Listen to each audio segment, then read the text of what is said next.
깊이 묵상하는 사순절 기간이 되시기를 소망합니다. 예수를 생각하는 사순절이 되기를 축복합니다. 우리 예수님은 가난을 선택하셨습니다. 예수님은 머리 둘 곳 없는 인생을 사셨고, 전대, 허리춤에 차는 돈주머니 전대라고 그러죠. 전대에는 돈을 넣지 말자고 제자들을 가르치셨고, 머리 둘 곳 하나 없어요. 우리는 집이 두 채고 세 채인데 머리 둘 곳 없는 인생 사셨고, 전대에는 돈을 우리는 넣지 말자고 제자들에게 가르치셨고, 예수님은 사람들과 함께하는 삶을 선택하셨고, 병든 자 곁에 머무르셨고, 제자들의 발을 손수 씻기셨고, 하늘의 그 높고 높은 보좌를 포기하셨습니다. 이런 예수님을 따르겠다고 이 길을 나선 우리입니다.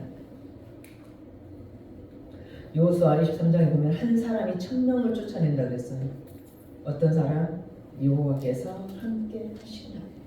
한 사람이 1000명을 쫓아내리니 여호와께서 너희를 위하여 싸우시리라. 여호와께서 우리를 위하여 싸우신다는 것입니다. 예수님을 먹고 마시는 인생은 결코 줄이지 않을 것입니다. 예수님을 먹고 마시는 인생은 결코 목마르지 않습니다. 헛된 것을 구하는 일 멈추시고, 이 시간까지 헛된 것을 구하는 일 멈추시고 예수님을 구하는 순간 우리 인생은 모든 것을 얻는 참 만족이 시작됩니다. 그래서 당신을 생명의 떡이라 그랬어요. 살고 싶냐? 살고 싶냐? 나를 먹으라 그랬어요. 예수님의 삶의 힘은 거부할 것을 거부하는 데서 힘이 나왔어요. 거절할 것을 거절하고 거부할 것을 거부하고 아닌 것은 단호히 잘라낼 수 있는 데서 힘이 나왔어요. 하나님을 사랑하면 다른 것을 거부하게 됩니다. 왜? 사랑은 하나입니다. 사랑은 둘도 아니고 셋도 아니고 하나예요. 이 사람을 여기 다 주었는데 다른 데다 줄 사람 없는 것입니다. 신랑이 결혼할 때 청혼을 하면서 신부에게 1년 364일은 나 당신만 진짜 사랑할 거야. 정말 당신만 사랑할 거야. 근데 1년에 하루만 다른 여자 사랑하고 올 거야. 이렇게 청혼하는 신랑은 없습니다. 사랑은 전부이고, 전부가 아니면 nothing, 아무것도 아니고, 전부던가 아무것도 아니던가. 하나님 안에서 다 잃어버린 순간 우리는 모든 것을 얻을 수 있습니다. 오늘 사무엘하 19장을 보면은 지난 18장 수요 강해가 저는 굉장히 은혜스러워요. 저는 수요일 강해를 그냥 따박따박 순서대로 준비합니다. 지난주에 분명히 사무엘하 18장이었어요. 내 아들 압살롬이 그 찬란한 머리카락을 자랑하다가 머리카락이 나뭇가지에 걸렸어요. 그때라도 이 네 자를 기억하셔야 돼요. 그때라도 칼을 빼서 그 머리카락을 잘랐으면 살아날 수 있습니다. 지금 나는 무엇을 자르지 못하고 있는지, 무엇이 지금 나는 대롱대롱 달려있는데 칼을 빼서 잘라내지 못하고 있는지. 지난주에 18장이었고 오늘 19장이었기 때문에 제가 우리 교회 성도들의 마음을 알고 설교를 준비했구나, 상황을 알고 준비했구나 설교를 그렇게 말할 수가 없는 거예요. 그냥 순서대로 할 뿐이에요. 놀라운 것은 이 순서가 여러분의 이야기고 저의 이야기고 이것이 말씀이 레마로 들리는 것입니다. 레마로 들린다는 것은 내 영에 내 심령에 내 꽂혀버리는 거예요. 비수처럼. 그런데 목사님은 지난주에 18장 했으니까 오늘 19장 할 뿐이에요. 교회 상황이 이러니까 갑자기 설교를 바꿔서 저걸 나들으라고 준비했나 그게 아니라고 말이에요. 나들으라고 하는 것 같아 라고 들리신다면 은혜입니다. 자, 아버지 다윗이 전쟁이 끝났어요. 아들 압살롬과의 전쟁이었어요. 아들이 죽었는데 아직은 몰라요. 누군가가 나에게 와서 말했는데 그 오영남 같은 사람인가 봐. 직접적으로 말을 못하고 애둘러서 빙글빙글 돌려서 말을 하니까 내 아들 압살롬이 죽은 줄은 아직 몰라요. 다윗은. 전쟁도 끝나고 이제 예루살렘에 귀향할 일만 남아있어요. 18장 31절, 32절, 33절을 보니까 제가 31절, 2절 읽어볼 테니까 잘 보십시오. 구스 사람이 다윗에게 와서 말합니다. 내 주 왕께 아랠 소식이 있습니다. 여호와께서 오늘 왕을 대적하던 모든 원수를 갚으셨나이다. 왜냐하면 왕께서 이기셨잖아요. 왕이 구스 사람에게 묻되 젊은 압살롬은 잘 있느냐? 구스 사람이 대답하되 내 주 왕의 원수와 일어나서 왕을 대적하는 자들은 다 그 청년과 같이 되기를 원하나이다 하니 33절을 읽어봅니다. 시작. 왕의 마음이 심히 아파 문 위쪽으로 올라서 우니라. 그가 올라갈 때 말하기를 내 아들 압살롬아 내 아들 압살롬아 차라리 내가 너를 대신하여 죽었다면 압살롬 내 아들아 내 아들아. 자들이 죽었습니다. 내 아들 압살롬아 내 아들아 차라리 내가 너를 대신하여 죽었더라면 압살롬 내 아들아. 이렇게 끝나요. 반역군을 제압해서 확 쳐서 죽였는데 그 수장의 아들이 지금 그 수장이 내 아들이에요. 상대편 적국을 내가 물리쳐서 확 멸했는데 그 상대가 처참하게 머리가 나무에 달랑달랑 달려서 죽은 놈이 내 아들이에요 지금. 그 더군다나 돌무더기에 던져졌어요. 지금 다윗은 본래 위치를 상실해 버렸습니다. 이 33절 여러분도 아빠고 여러분도 엄마고 저도 엄마예요. 그럼 이 33절이 너무나 당연한 것입니다. 오늘 설교 잘 들으십시오. 너무 아픈 설교입니다. 제가 제 입으로 할 수도 없는 설교입니다. 아들을 선택할래 하나님을 선택할래 지금 이 말이에요. 왜 이 말씀을 우리에게 주신지 저는 모릅니다. 저 있는 그대로만 지금 해석해 드릴게요. 내 아들 압살롬아 내 아들아 내가 너를 대신하여 죽었더라면 내 아들아. 이것이 무엇이 어째요? 너무나 당연한 거예요. 부모로서는 내 아들이니까. 그런데 요압 장군이 누구냐? 다윗의 친족이고 군사령관이에요. 이 요압이 압살롬 아들의 죽음을 슬퍼하던 다윗을 사정없이 책망합니다. 그건 하나님 뜻이 아니야. 자, 다윗이 지금 본래 위치를 상실해버렸어요. 육신의 아버지를 자리를 택할 것이냐 하나님 나라의 수장으로서 자리를 지킬 것이냐의 문제입니다. 육신의 아버지 자리를 너는 택할 것이냐 한 나라의 왕 더구나 하나님 나라의 지도자를 택할 것이냐. 왜? 지금 다윗은 늙어서 분별력도 떨어졌고 부하들에 의해서 레임덕 현상이 일어났어요. 이제 왕권이 다 되니까 무시해요. 지금 다윗은 특별히 지도자이고 리더입니다. 공의의 하나님을 알아야 돼요. 공의적 측면에 서야 돼요. 개인적 사랑, 혈연, 내 새끼니까 내 핏줄이니까 거기에 매여서 이렇게 우는 것이 하나님 앞에 합당치 않다고 말해요. 내 새끼가 죽어서 울고 있는데 어찌 그리 끊으라고 하냐 그 말이에요. 요한복음에 말씀하시잖아요. 자, 마태복음에 제가 마태복음 11장을 보니까 사람 원수가 자기 집안 식구인데 내가 온 것은 칼을 주러 온 거야. 화평을 주러 온 걸로 너희들 착각하지 마. 아버지와 딸이 어머니와 며느리가 시어머니와 불화하게 하러 내가 왔는데 사람의 원수가 자기 집안 식구야 하고 부연 설명을 해줍니다. 자기 아버지나 어머니나 자기 자식을 나보다 더 사랑하는 자는 합당치 않다. 그걸 얻으려고 하면 반드시 죽을 것이다. 이것이 지금 마태복음 말씀이에요. 하나님은 공의의 하나님이시고 무서움을 심판의 하나님이십니다. 내 아들 압살롬아 내 아들 압살롬아 이 33절이 왜 문제가 됩니까? 우리는 이 땅에서 모든 기도를 할 때 내 가족, 내 가정, 내 자식 화가 주장 그러잖아요. 우리 애기 셋만 나는 죽어도 좋아요. 쟤네들만 제대로 직장 다니고 세상에서 사람 노릇하고 좋은 짝 만나서 하면 나는 지금 죽어도 괜찮아요 하나님. 이렇게 기도한 것이 애미의 심정 맞아요. 아버지는 더 그렇지 않겠어요? 내 아들 압살롬인데. 그런데 하나님의 공의를 나타내기를 원하십니다. 왜? 기름 부어 세운 지도자니까. 신학적 측면으로 관점으로 풀어나가야 돼요. 하나님께 물어야 됩니다.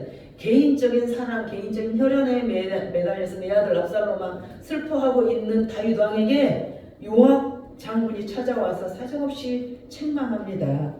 자, 1절에 보니까 왕이 압살롬을 위해서 울며 슬퍼하시나이다 하니, 자 2절에 한번 읽어봅니다. 시작. 왕이 그 아들을 위하여 슬퍼하니 그날의 백성들에게 들리매 그날의 승리가 모든 백성에게 자, 전장에서 이겨가지고 엄청 승전가를 부르면서 백성들이 돌아왔어요. 그런데 왕은 한낱이 아들 죽어서 환장하고 있어요. 그래서 이 백성들의 그날의 승리가 무엇이 되어버렸어요? 슬픔이 되어버렸어요. 지금 왕이 다스려야 되는 것은 하나님 나라를 이루어야 되고 하나님 왕국을 건설해야 되고 한 나라의 지도자 왕의 자리를 체신을 잃어버린 거예요. 내 아들 죽어버리니까 정신줄 놔버린 것입니다. 저는 목사 안수 받던 날 아침에 그 전날 잠을 못 잤겠죠. 남은 인생을 나는 하나님께 다 드리기로 했으니까. 그날부터 내 가족과 내 모든 혈연은 없는 것이니까. 안수받는 그날부터 나에게 가족과 핏줄은 없는 것이니까. 그러면서 어떤 형상이 떠올랐냐. 내 가족, 내 자식이 죽어도 그 시간에 나는 이 강단을 지키겠습니다예요. 이 강단을 지키고 나서 그 일을 처리하겠습니다. 그 생각을 제가 했거든요. 지금 다윗은 왕이 아니에요. 한 아들의 아버지일 뿐이에요. 사적인 감정에 쏠려버렸어요. 그래서 분별을 잃어버렸어요. 중요한 것은 하나님의 나라. 지금 다윗은 치명적인 또 실수를 하는 것입니다. 자신의 포지션 알아야 돼요. 내 자리 위치를 알아야 돼요. 지금 33절 내 아들아 내 아들아 내가 차라리 너를 대신해서 죽었다면 압살롬 내 아들 내 아들 이것이 백성들에게는 지금 공인으로서 구해야 될 표현이 아니라 그 말이에요. 이것이 백성들에게 슬픔이 되어버렸어요. 백성들은 지금 이 다윗 왕의 처분만 보고 있어요. 그런데 내 아들 혈육에 매여가지고 더 이상 앞으로 나가지 못하는 이 모습을 보고 요압이 뭐라고 합니까? 요압 장군이 지금 말을 합니다. 중요한 것은 오늘 7절입니다. 핵심절이 7절 함께 읽어봅니다. 시작. 이제 원기를 나아가라. 왕의 왕을 위하여 말씀하소서. 내가 여호와를 두고 맹세하오나니 왕이 내게 나가지 아니하시면 오늘 밤에 한 사람도 왕과 함께 머물지 아니하리라. 그리하면 그 화가 왕이 있을 때부터 지금까지 당하신 모든 화보다 더욱 심하리라 하니. 당신이 그렇게 아들 죽음만 슬퍼하고 있다면 자기 자리도 잊어버리고 하나님이 주신 사명도 까먹어버리고 아들이 죽어서 그렇게 정신이 나가가지고 있다면 오늘 밤에 한 사람도 당신 옆에 남은 자가 없을 것이고 앞으로 당신이 당할 환난과 저주가 당신이 젊었을 때부터 지금까지 당한 모든 화보다 더할 것이다. 이런 저주를 퍼붓습니다. 3절에 보니까 요압이 왕에게 뭐라 그래요?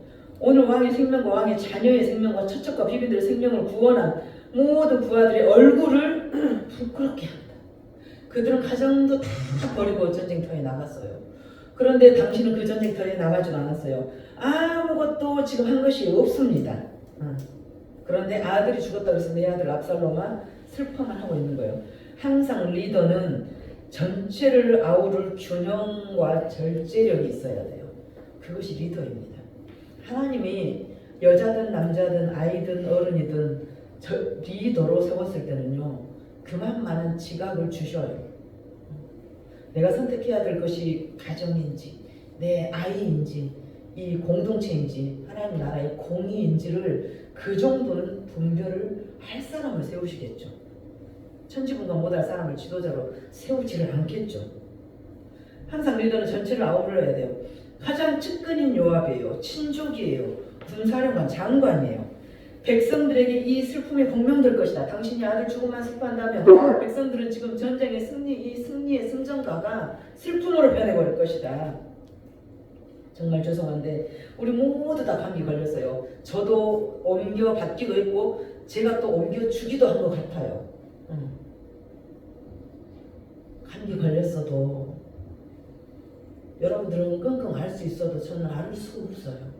내색할 수가 없어요. 목사가 지 몸뚱아리 하나도 제대로 건사 못한 것도 잘못이고 컬럭컬럭 한 것도 잘한 짓 아니고 그저 아프다는 자책만도 아프다는 것 자체가 죄송스러워서 내색을 할 수 없는 자리가 지도자의 자리예요. 이 전쟁의 승리의 기치를 상당히 올리면서 입성해야 되는데 마치 폐잔병처럼 국민들을 만들어버렸어요. 백성들을 폐잔병처럼 만들어버렸어요. 자기 아들 죽음을 슬퍼하느라고. 자기 아들만 죽었겠습니까? 아까 말했잖아요. 러시아 남자들 다 죽은 것처럼. 이 전쟁터에서 내 아들만 죽었겠냐고 지금. 그런데 한낱 왕이 백성들은 보살피지 않고 한낱 일개 목사가 자기에게 맡겨진 교인들은 쳐다보지 않고 자기 아들만 그렇게 하고 있으면 하나님이 글을 쓰시겠느냐 그거예요. 글을 안 쓴 것만 아니라 젊었을 때부터 지금까지 당한 화보다 더 심할 것이다. 당신은. 어제 제가 이런 상담을 했어요.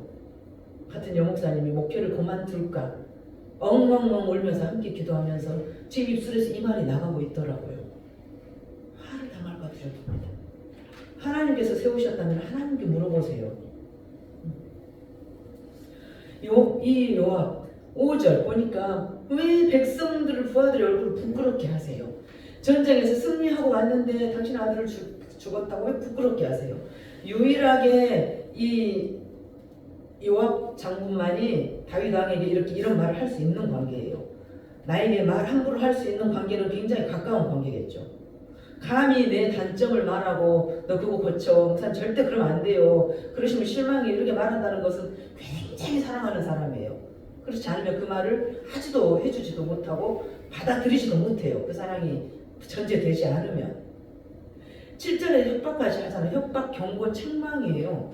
왕 당신 계속 이러면은 정말로 젊었을 때부터 당한 환난보다 훨씬 더 심한 화를 당할 것이다. 그리고 다윗이 귀가 뚫렸어요. 다행히도 귀가 뚫렸습니다. 그래서 8절에 왕이 어째요? 왕이 일어납니다. 쿰. 우리 지난주 설교에도 있었죠. 일어나. 왕이 털고 일어납니다. 이 요압 장군의 말을 다행히도 쓴소리를 들을 줄 아는 사람이었어요. 그래서 하나님이 쓰셨겠죠. 정신을 가다듬고 일어나. 그 다음에 어디에 앉습니까? 성문에 앉음에. 이 성문에 앉았다라는 것은 히브리 원어로 통치를 한다. 통치가 시작되었다 그거예요. 왕좌에 앉았다 그거는 통치를 다시 시작했다. 자, 일어나. 이때까지 당한 화보다 당신 더 큰 화를 당할 거야. 영심해. 아들 죽음 그 하나님 뜻이야. 하나님 자식이니까 하나님이 알아서 해. 아들이 지금 죽었다고 해도 너는 지금 여기 올라가서 설교해. 그것이 네 일이야. 이거예요 지금. 그랬을 때 털고 일어나. 성문에 앉음에. 자, 성문에 앉음에. 왕이 문에 앉아 계신다니 모든 백성이 왕 앞으로 나오니라. 모든 것이 해결돼 버렸어요. 게임 아웃이에요. 왕이 제자리에 딱 정신 차리고 앉아 가다듬고 앉는 순간 모든 것은 끝난 것입니다. 평안이 시작된 거예요. 지도자가 흔들리고 교회의 수장이 흔들리면 그 교회는 골장 다 본 것이에요. 어떠한 경우에도 요동치 않아야 돼요. 왕이 일어나 성문에 앉았어. 내 자리에 딱 착석하는 순간 게임 끝났어요. 다 잠재워져 버렸다 그거예요. 모든 것이 회복되어 버렸다 그거예요. 8절에 보니까 다윗이 가다듬고 일어나 성문에 앉아 통치하기 시작하니 지금껏 아슬아슬하던 빙판길 갔던 그 두려움 아슬아슬한 모든 상황들이 한 방에 정리되어 버렸다. 모든 백성이 왕 앞으로 이렇게 반역한 무리들 이스라엘 다 도망갔다. 이들을 걸리적거리게 하는 모든 시험 사탄은 싹 물러가 버렸다.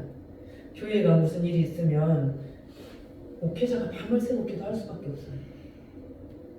그러면 그 다음날 해가 돋듯 안개가 걷히듯 사탄이 물러갑니다. 놀라운 이건 하나님의 섭리예요. 지도자가 머리통 받고 기도할 수밖에 없습니다.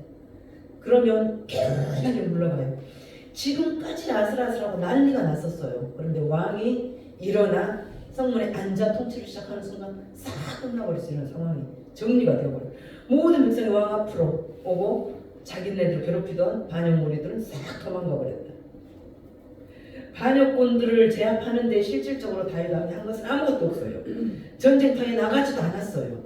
옛날에도 전쟁터에 나가지도 않아서 밧세바를 건드리는 그 할랑거리는 우를 범하고도 이번에도 나도 나갈 터이니 하기는 했지만은 내 아들 압살롬이 나무까지 걸려 죽은지도 나는 지금 몰라요.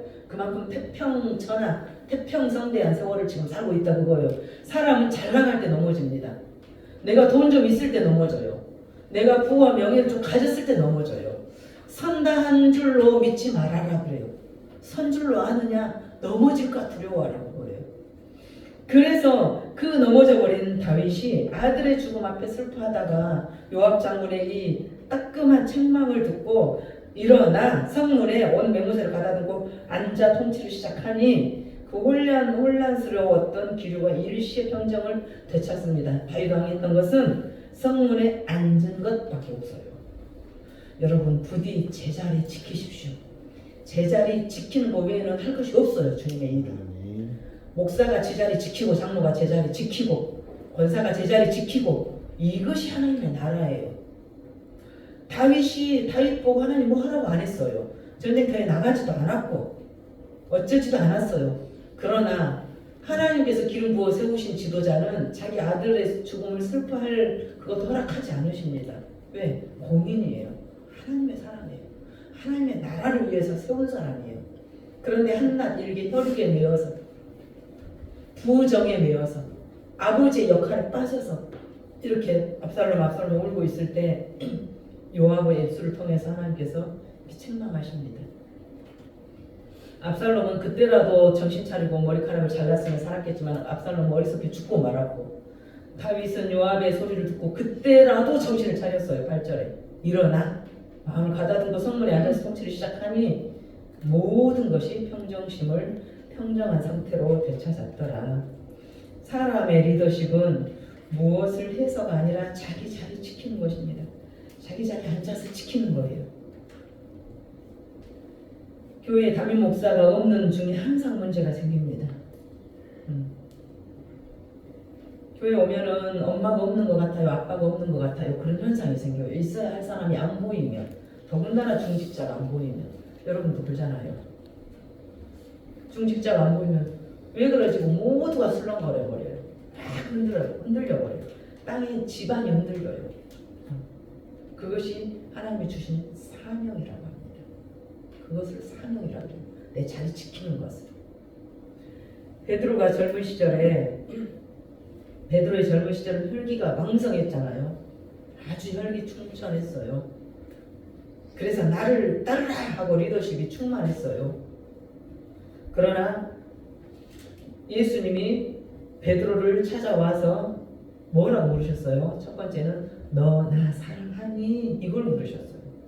베드로는 의기양양하고 사기 충천해서 난 무슨 일을 할 수 있을 것 같아. 주님을 당신을 위해서는 내가 목숨도 바칠 수 있을 것 같아. 막 이렇게 휘젓고 오지랖 넓게 하고 다닐 때 우리 주님이 딱 한마디 물으셨어요.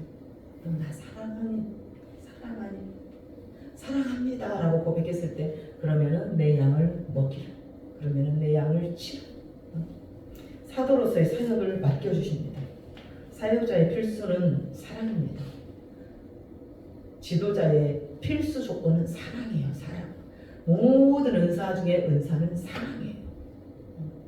그래서 내 양을 치라, 내 양을 먹이라 그 말은 말씀을 전하고 가르치고 보라 그 말이에요. 오늘 19장에 보니까. 그래서 사도행전 쪽에 보면은 사도 바울이 그 에베소 교회 교인들에게 고별 인사를 할 때 장로님들 우리 교회 잘 부탁합니다 이렇게 부탁하지 않았어요. 뭐라고 부탁했습니까? 은혜의 말씀의 양떼를 맡깁니다 그랬어요. 말씀의 내 양떼를 부탁합니다 그랬습니다. 사람에게 부탁하지 않았어요. 여러분들이 나 자신, 내 심령, 내 옆사람을 부탁할 것은 말씀입니다. 말씀에 기반되어야 돼요.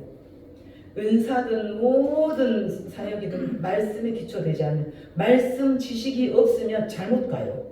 그래서 이단으로 가요. 모르니까 이단으로 가요. 진짜 집회를 모르니까 위조 집회인지도 가짜인지도 모르고 그렇게 가요. 은혜의 말씀에 나를 맡긴다.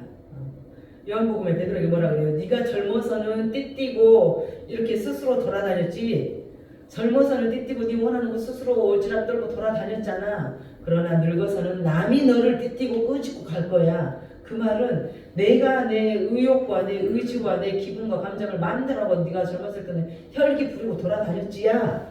그런데 네가 늙어서는 남이 네를 띠띠고 너를 데리고 갈 거야는 내가 원하는 곳으로 간 것이 잘한 것이 아닙니다. 주님이 원하는 곳으로 가기를 소망합니다. 내가 나를 띠띠고 마음대로 활기치고 다니는 우리가 아니라 주님이 나를 띠띠고 주님의 말씀 속으로 나를 끄집고 가서 내가 거기에 끌려가는 우리 인생이 되기를 간절히 축복합니다. 예수님은 먹고 마시는 자는 결코 줄이지 않습니다. 우리 주님은 가난하셨고 전대에 돈도 넣지 않으셨고 머리 둘 곳도 없으셨고 가난한 병자들과 함께 사셨고 사람들 군중 속에서 늘 부대끼고 사셨고 늘 부대끼고 그 높고 높은 하늘의 보좌를 포기하시고 머리에 붉은 피 가시관 쓰고 우리 오늘 마음 가운데 흥건하게 적셔져 있습니다. 그 그리스도의 보혈이 우리를 만지는 이 시간 되기를 간절히 소망합니다. 우리 이 시간 반주 맞추면서